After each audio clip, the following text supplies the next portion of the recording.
আপনাকে যদি একদিনের জন্য একজন কোটিপতির মতো জীবনযাপন করার সুযোগ দেয়া হয় তাহলে আপনি কি করতেন? আরব আমিরাতের দুবাইয়ে ১৬ জন নির্মাণ শ্রমিক গত ১ মে আন্তর্জাতিক শ্রমিক দিবসে একদিনের জন্য কোটিপতি হওয়ার সুযোগ পান, যার মধ্যে ছিলেন বাংলাদেশি প্রবাসীও। বিস্তারিত সঙ্গীতা সার ডেস্ক রিপোর্টে।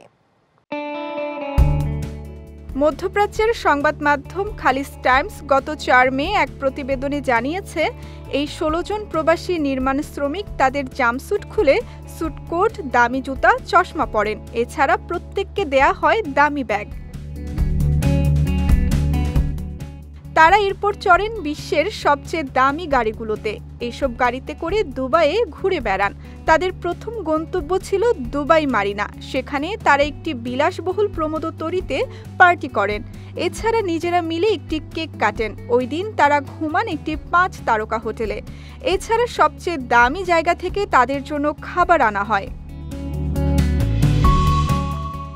একদিনের জন্য কোটিপতি হওয়ার সুযোগ পাওয়া বাংলাদেশি প্রবাসী জাহিদ জানান, এভাবে জীবন উপভোগ করার সুযোগ বা স্বপ্ন আমরা খুব বেশি দেখি না। এগুলো উপভোগ করে আমরা খুবই আনন্দ পেয়েছি। অন্যদিকে রামদয়াল নামের এক ভারতীয় প্রবাসী জানিয়েছেন, আমি কখনো কল্পনা করিনি ৫ তারকা একটি হোটেলের গেস্ট হব। অসাধারণ অনুভূতি যা ভাষায় প্রকাশ করতে পারবো না। আমরা কাজে যাওয়ার সময় শত শত দামি গাড়ি দেখি। আমার খুবই ভালো লাগছে এরকম একটি গাড়িতে বসার সুযোগ পেয়েছি। এই প্রবাসীদের এমন সুযোগ করে দিয়েছিল ওয়ার্ল্ড স্টার হোল্ডিং নামের একটি নির্মাণ প্রতিষ্ঠান। এসব প্রবাসী প্রতিষ্ঠানটিতে দীর্ঘ সময় ধরে কাজ করেছেন।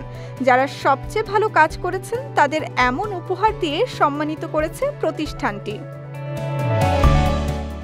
সঙ্গীতা শাহ, বিজয় টিভি নিউজ ডেস্ক।